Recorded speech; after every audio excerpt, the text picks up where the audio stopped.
Guess what, folks? For the last 20 years, the U.S. government has had an ongoing program of remote viewing. And as best they could in that limited amount of time, they tried to describe what remote viewing was. The nation kind of went, what? Since then, we have been pursuing the topic. Tonight may be the biggest program in that regard yet. Now, Lynn Buchanan, he was a remote viewer for Project Stargate from 1984 through early 92 while part of military intelligence for the U.S. Army. He functioned as a viewer, a viewing instructor for new personnel, and a viewer profile database manager, as well as other miscellaneous duties. When he retired from the Army, remote viewing was still classified. After retirement from military service in 1992, he founded the AWP to assist civilian intelligence, police, FBI, and so forth, in locating missing children, and founded PSI to develop solutions for intelligence-related data analysis. Prior to the facts about Project Stargate being declassified, he trained only those people who were in a position to know about that technology. Joseph McMoneagle was born January 10th, 1946 in Miami, Florida. He voluntarily joined the U.S. Army and was recruited by the Army Security Agency for classified assignments. He, too, eventuated to Project Stargate.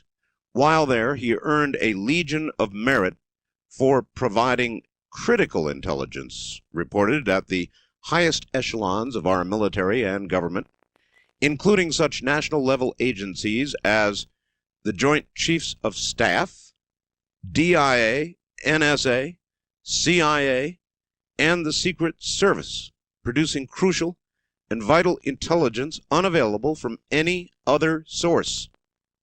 When he retired in 1984, he maintained his association with Stargate in general, the program, through his own company, Intuitive Intelligence Applications. And now Paul Smith. Paul served in the Fort Meade remote viewing program, Stargate, September of '83 to August of 1990, and was trained in CRV by Ingo Swann. Primary author of the government CRV training manual, he also served as theory instructor for new CRV trainees, besides performing 1,000+ training and operational RV sessions during his Army career. 1,000. When he retired from the Army, after many assignments, including Arabic linguist, intel officer for a Special Forces unit, intel officer with the 101st Airborne Division during the Gulf War, and Intelligence and Security Division Chief for the Military District of Washington, Paul has been accepted into a PhD program in philosophy and works as a freelance RVer and consultant. He recently opened Remote Viewing Instructional Services, Inc., offering CRV training courses. So we have, well, I guess what we have here is 3 spooks. Is that about right, guys? That's, I guess you can say in both so. senses of the word. All right. In order that, this is not TV. So in order that we might tell you apart, if when responding to something you would say this is Lynn or Joe or Paul, it would be awfully helpful, I think, for the audience.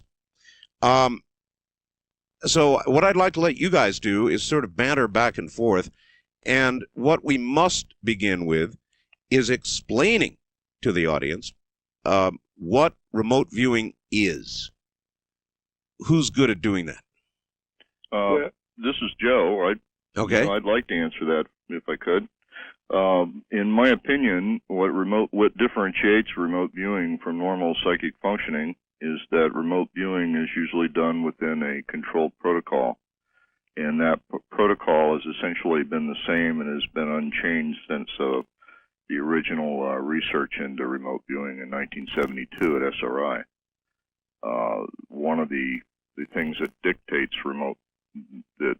the protocol is that remote viewing is usually done blind with the subject, and that there are specific requirements that go along with the protocol that are generally not violated. Generally not violated. All three of you have gone from the military Stargate program into individual endeavors in civilian life. Have any of the three of you, in any way, significant or not, modified the protocols in your civilian endeavors? This is Lynn. Let me answer that. When I was in the service working there as database manager, the Ingo Swann technique is largely intuitive, and in several spots it's not at all logical. And as a result, I've seen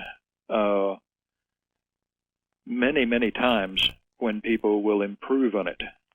And watching the database, each time I've seen the results go down.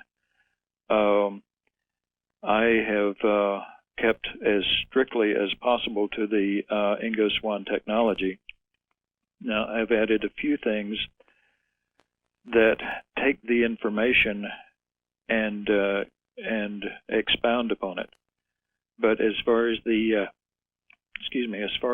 basic technology itself, I wouldn't change it for the world. This is Paul. It might be useful to clarify something here. We're actually dealing with a couple of different approaches to remote viewing. Joe uses one approach. Lynn and I use another. We learned ours essentially from Ingo Swann. It's called controlled remote viewing. It used to be called coordinate remote viewing. Joe uses another technique, which I don't know what he calls it. We tended to call it back in the unit ERV, or extended remote viewing. The goal of both approaches is to essentially control the process. In fact, I call it essentially remote viewing in a very kind of flip way of saying is disciplined clairvoyance in a way. You have a set of protocols, as Joe has expressed, which help exclude mental noise, help direct or focus your attention so that you have a far better chance than you would otherwise of getting specific information that is related to the target you're trying to address. All right, I take it in Stargate, all the targets were of a military or national security nature. All of the this is Lynn. All of the real-world targets and the tasked targets were. Now, we also had practice targets that we used just to keep up proficiency and to try out new things and make sure that we didn't get rusty. Okay, kind of like the military following 727s or 747s over the Atlantic. Well, you could say that. Actually, the best thing we found to ever work with was pictures cut out of National Geographic magazines, sealed in envelopes, and you describe what's in the picture, describe what's at the site. So, practice. All right. Sure, just practice. One of the things, this is Joe, I wanted to add something so that there's no confusion in the listener's mind. When we were discussing, or when Paul and Lynn and I were explaining what it is we do, ERV, CRV, or whatever you want to call it, those are the methodologies that each one of us uses to process the information, which may be different. The thing I wanted to underscore is the fact that for any of those methodologies to be considered valid for remote viewing, they have to be done within the specified protocol, Absolutely. which is different from the methodologies that are used. Right. In fact, this is Paul again. You almost might make the analogy with different email programs. You can use Eudora or you can use Pegasus to download your email. Mm-hmm. They're just different ways of organizing the data, so to speak. But the email is the same, no matter, the content is the same, no matter which particular program you use to sort it out with. All right. Well, it would be helpful for the audience to really understand what it is you can and can't do. Can you read minds? Well, this is Paul. At least in my experience, you can't do it in the way that people think of it normally, like they see from a science fiction movie or something on TV. You can obtain impressions, emotions. You can actually obtain information, but it's not in the same sense as actually knowing what they're thinking instantaneously in the same words they might be thinking those thoughts in or whatever. You get the information, but it's not nearly as literal as people conceive it as being. Okay, for example, Saddam Hussein. Could you target Saddam Hussein and come up with his mood, his intentions, in other words, what could you come up with regarding Saddam Hussein? I suppose it would apply to anybody, but he'd be certainly a typical target. Right. This is Lynn. We did, in fact, do exactly that, to come up with plans and intentions, to come up with background psychological information such as moods, logical ability, his outlook on life, philosophy, and so forth. Mainly plans and intentions, and this can be done. However, like Paul says, it's not a thing where you put the envelope to your head and say the answer is. It's a all right, but you said procedure. Let me interrupt. You said plans. That would really imply a fairly direct reading of somebody's a mind rather than mood. Plans imply we're going to attack Kuwait, on a certain date. That's right, and it can be done, but it's an advanced level, and it's not like Paul says, it's not something you just sit down and scribble off. Maybe I can add something here that will clarify. This is Joe.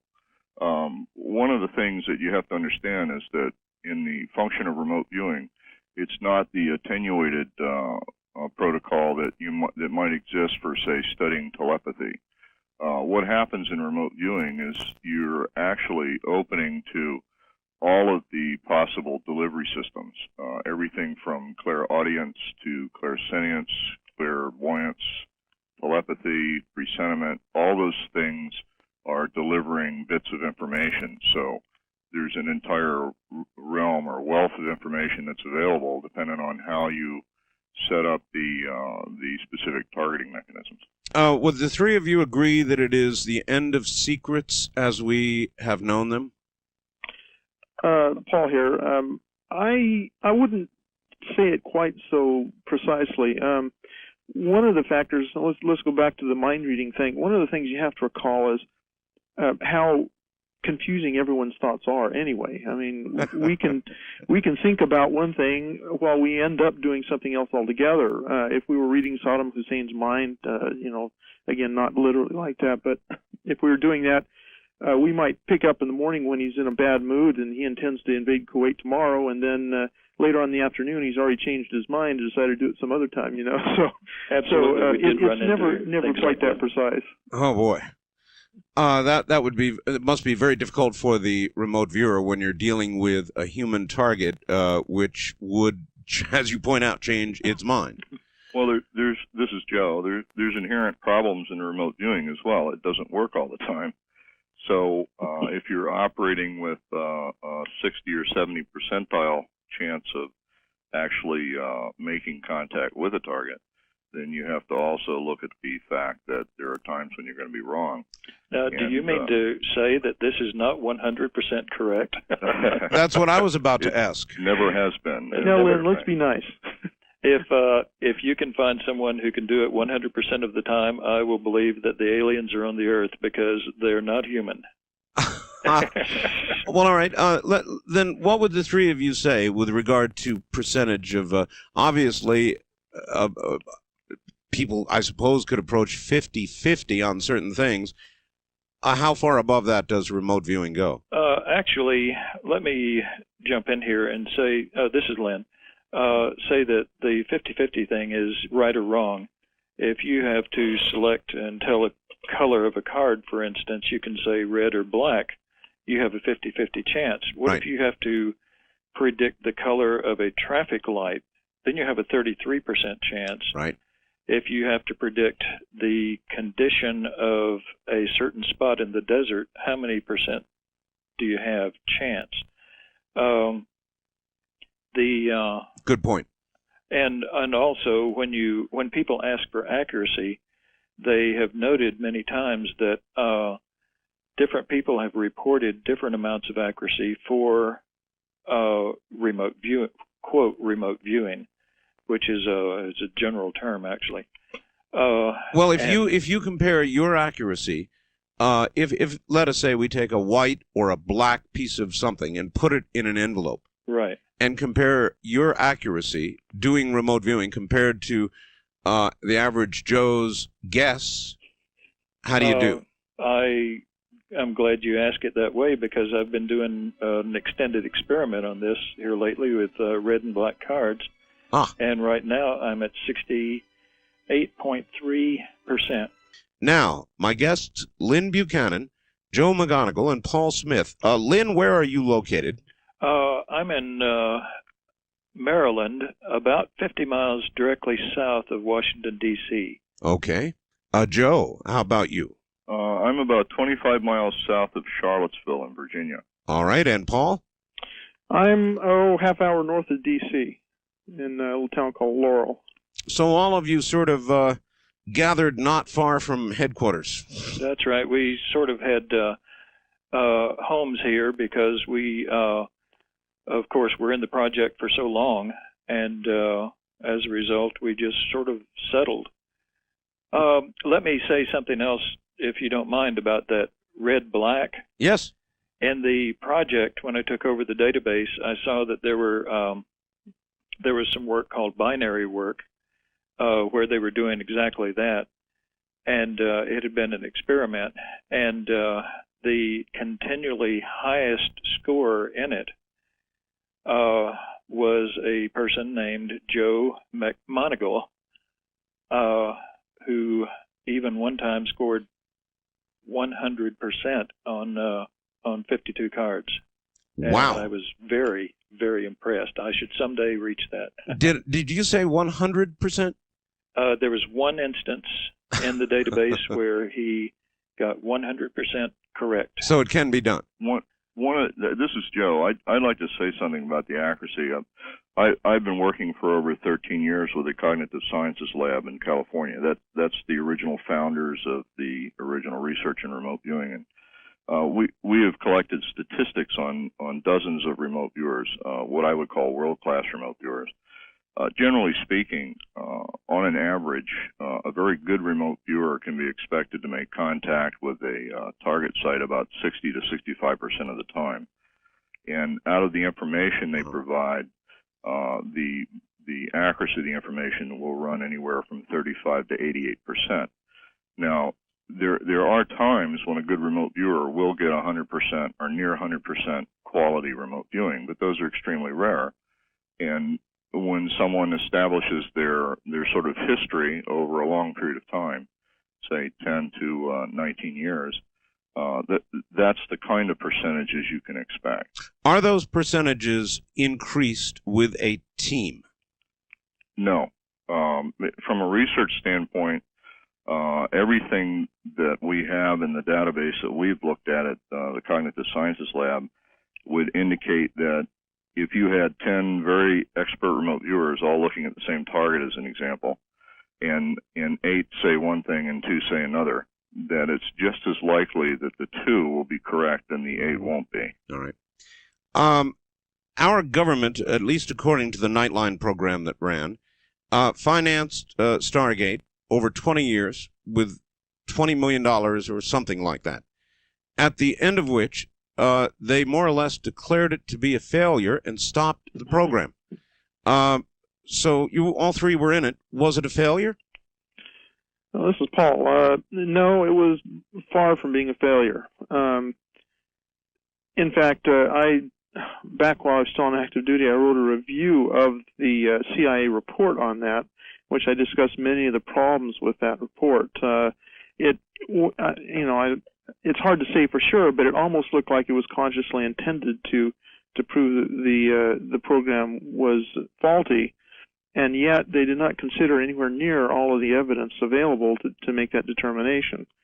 From my own experience, and I think the other two will agree, while there were times when we fell flat on our faces there were times when we were unbelievably successful as well.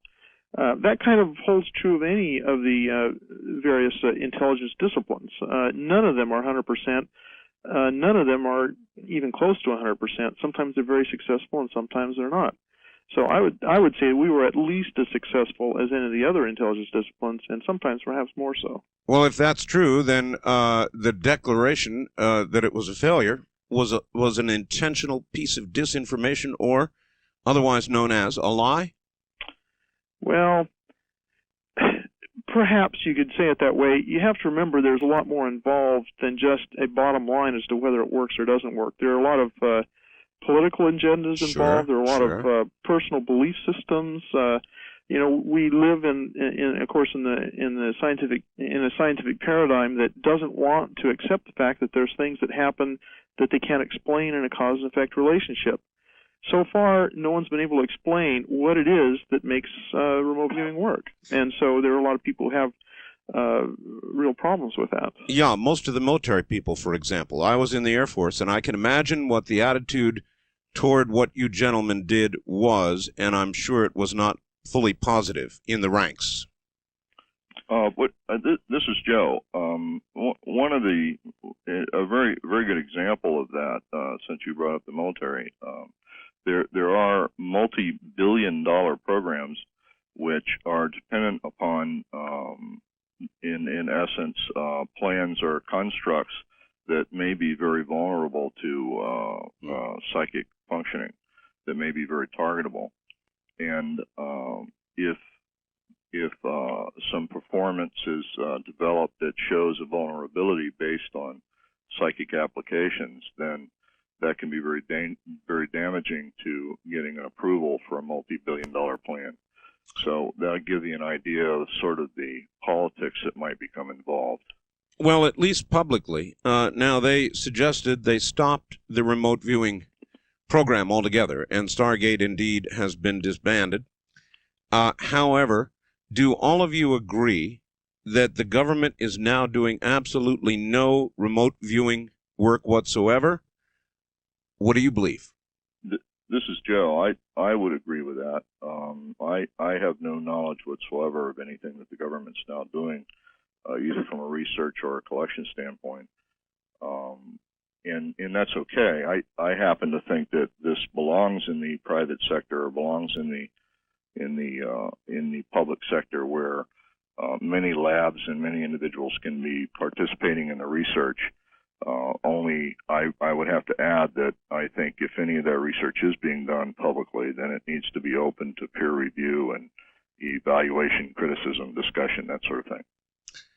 Can you, Joe, tell me whether the stock market's going to go up or down tomorrow? With about the same percentage of accuracy that I discussed earlier, yes. My. I've got a fax here from a listener. Art, please ask these gentlemen to speak about the episode they experienced when they were still active within their military unit. The episode involved 8 objects entering the U.S. airspace, followed by one more type of an open airship. This story is both amazing and amusing. Don in Peoria, Illinois. This was called the Great Christmas Attack. At one point, we got someone called up to DIA and had DIA call tasking to us. Ed Dames was the monitor on this, and one by one we remote viewed. Everyone was in on this except Ed, who is very prone to lead the viewers, and we were sort of doing it just to show what can happen. The first viewer went in. We got all of this on tape, by the way. The first viewer went in and started giving just simple, there are live beings here. There are 8 objects in front of an open-aired vehicle and so forth.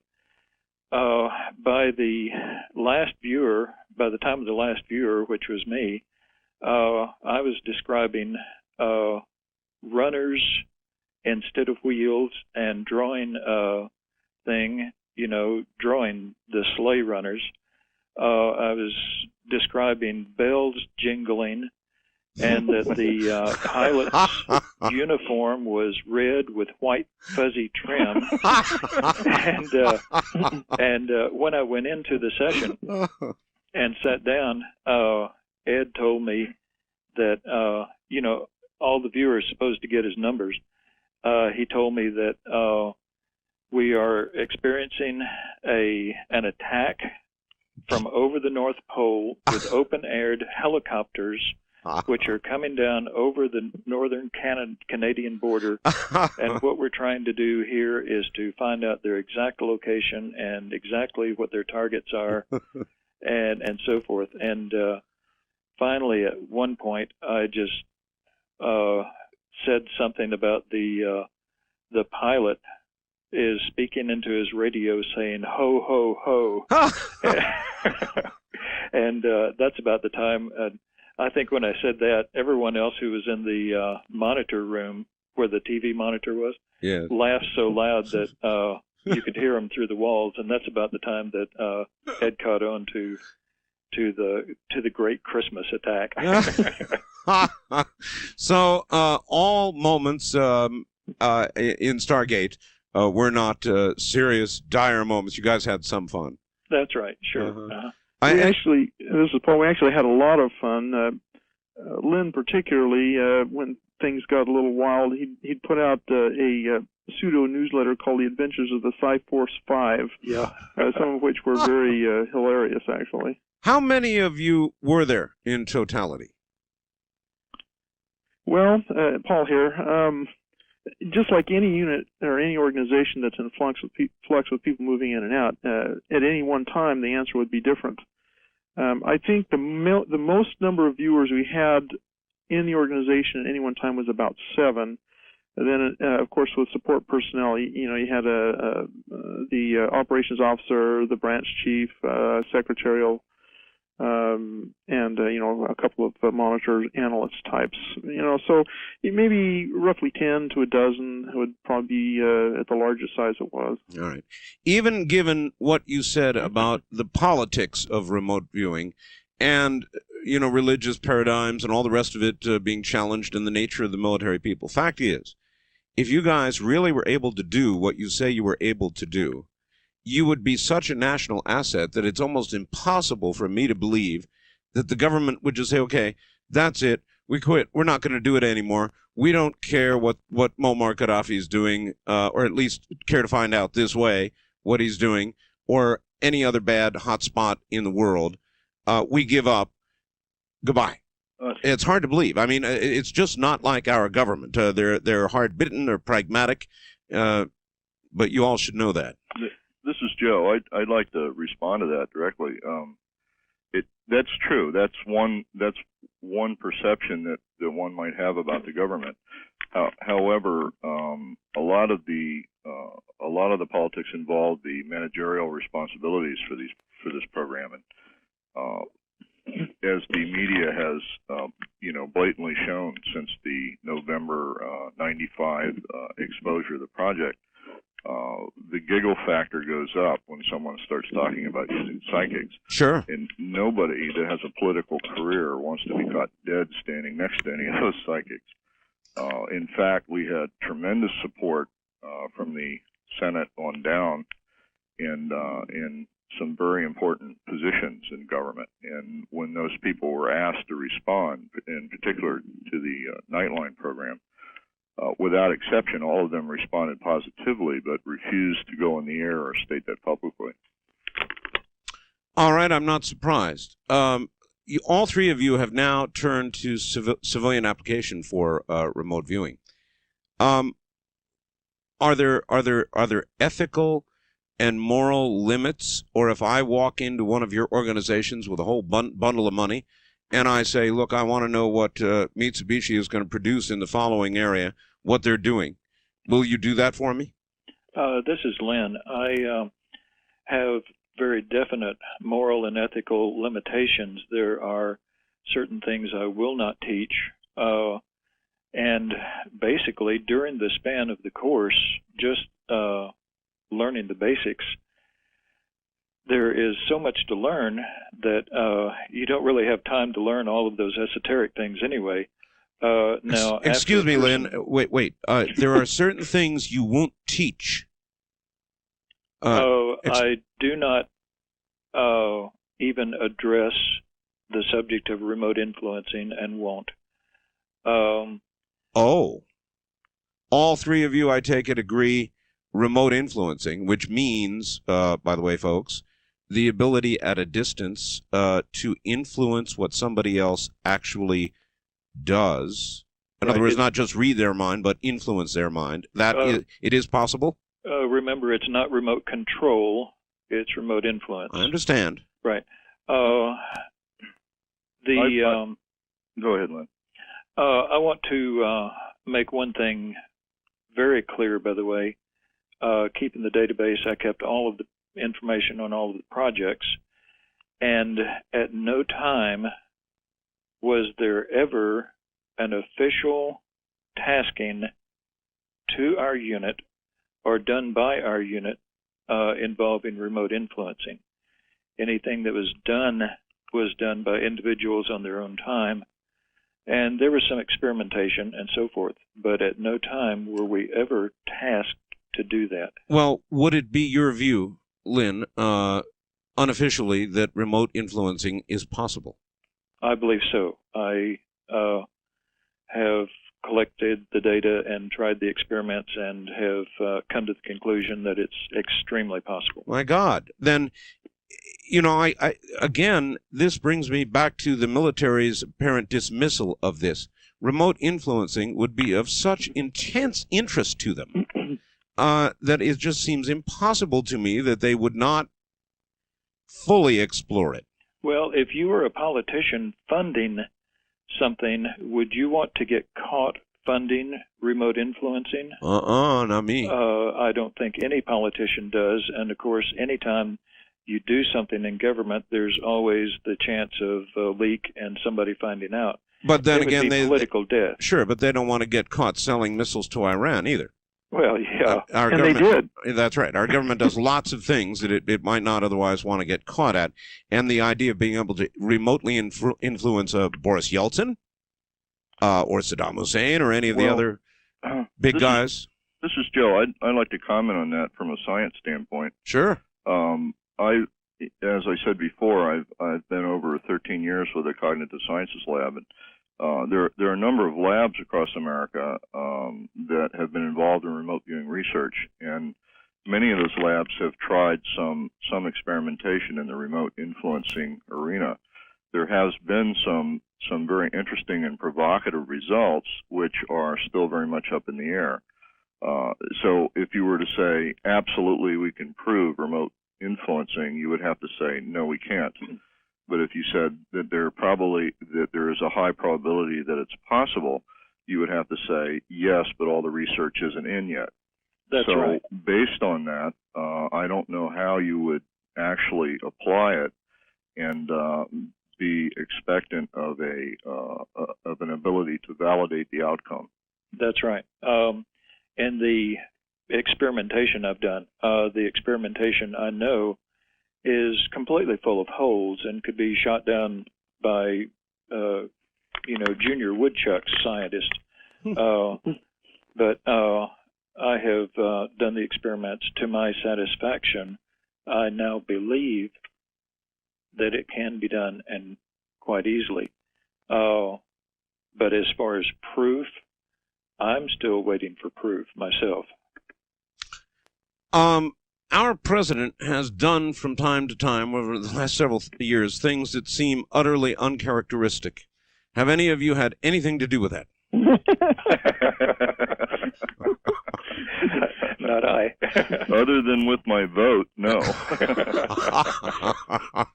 All right. Without naming anybody, would one of you say, oh, yes, I definitely, in my own mind, I believe that I definitely remotely influenced somebody's action? Yes. This is what I was saying. I've convinced myself that it does work. However, let me again repeat that it was never official. Never official. Mm-hmm. Well, this is Joe. One of the problems here, Art, is when you start talking about remote influencing of other individuals, and then you bring in integrity and and that sort of thing, ethics. One of the problems that you become very heavily embroiled in, especially within America, and especially within research, is the fact that there are human use considerations that have to be taken into consideration. Who would like to try and describe the difference, if possible, between technical remote viewing, so-called, and controlled remote viewing? This is Lynn. I have talked to many of Ed Dame's students. Structure-wise, I don't think there is that much of a difference.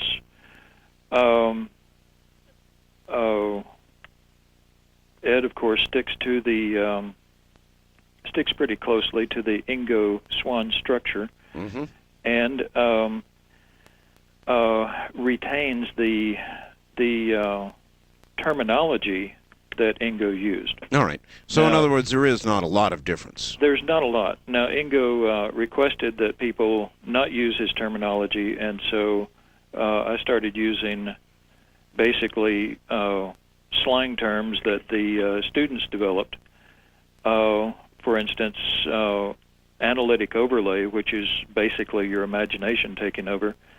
My students called stray cats. And so I took over that terminology simply because Ingo put out a little basic letter saying, please don't use my terminology. Mm-hmm. And so basically, I would say as far as terminology goes, Ed's is closer to the original than anything I teach. All right. Structure-wise, I think they're basically the same. All right. May I ask this of all of you? Why do remote viewers generally not love each other? Well, let me address that. I've been watching this on the net. Wait a minute. Who is this? Oh, I'm sorry. This is Lynn. Lynn. Okay. I've been watching this on the net, and if you look very closely, the concept or the feeling that all remote viewers are squared off at each other is a form of sort of disinformation in itself. Okay. The people who are squared off at each other seem to be Ed squared off at Dave, Dave squared off at Ed, Ed and I, Ed and Joe, Ed and I think soon to be Ed and Paul, Ed and several other people. And if you may notice a pattern growing there. Why do you guys, let me restructure the question, why do you guys not love Ed? There are several reasons. One, for one thing, when he got out of service, he started giving classified information to the public. Oh. While it was still classified. He is making claims that he ran the project, that he started the project, that it was, that he briefed the president, and I mean, these are laughable things. It not just true. Didn't happen. You say not true. Not true. All right. I'd like to make a comment here as well. This is Joe. Ed has also made claims that I've worked for him and that sort of thing, and those are emphatically not true statements. Yeah, he said I worked for him too, and I didn't. All right, here's the facts. Mr. McMoneagle has said that Ed Dames was never a remote viewer with the government, but was simply a person who was employed to interview prospective candidates for the government remote viewing program. Could you please ask him to comment on that? Let me jump in there on let this. Paul work on that. This is Paul. Okay, Paul. That's actually not completely correct, and it's no fault of Joe's because they didn't overlap. Ed came in on the scene long after Joe was gone. Ed actually did indeed participate in some operational remote viewing projects. Okay. However, that wasn't his primary function. He was indeed more an analyst, a tasker, managing training and stuff. You know, he was kind of a jack of all trades in that regard. He wasn't hired primarily as a remote viewer, and only under exceptional circumstances did he do that. But he did indeed do some operational remote viewing. I got that he did one, didn't he? No, the hostage crisis. He's on for a number. I haven't gone through the list, but I'd say I saw at least 6 or 7 that he was listed as a viewer on. Oh, really? I didn't have that in. I didn't remember that from my database. This is Joe. I'd like to comment on my comment. All right. That's not an exact quote for what I said. All right. The claim was made that by Ed Dames that he was the only person who was qualified to train or teach other people remote view, and that he was the most accurate remote viewer in the project and the only one who was a responsible viewer. And my comment was that his primary job while he was with the unit was to act as a monitor and interface with the viewer in terms of handling or setting up remote viewings, and that he was not a primary trainer. He may have trained in the sense that he ran practice sessions and that sort of thing. And that's okay. Everybody had specific jobs within the unit, and everyone performed as they were required. And I suspect that he performed, righteously and did the job very, very well. Okay. Where I have a problem is where he makes claims and then attributes them to himself when they, in fact, don't have anything to do with him. They had something to do with someone who perhaps is not even with us anymore today. In private moments, you gentlemen have you not referred to Ed Dames as Dr. Doom? This was a nickname that was given to him in the unit before he came to us. He was called Dr. Doom over there. He's been predicting doom, death, and destruction for years and years and years now. Would you say that he has seen things that the rest of you have not seen? That would be a fair assumption. This is Joe.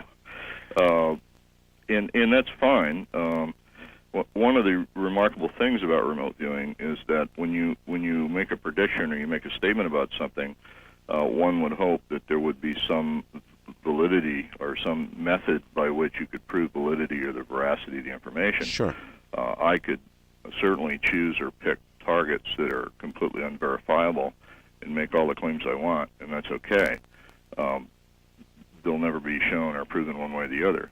But one would hope that if you're going to be making claims about remote viewing and its capabilities, that you would be opening yourself to being tested in some way or producing information that can be verified. Is it possible, gentlemen, to view into the future or the past? This is Paul. Yes, as a matter of fact. The past is easier to do. The future is a little bit harder. But it can be done. It has been done a lot, and continues to be done, I suspect. Many of the training sites we had at the old unit involved past, retrocognition, if you will, viewing events in the past, and it worked very well. It worked as well as real time. Wow. One of the problems. This is Joe. One of the problems you might run into in remote viewing the future.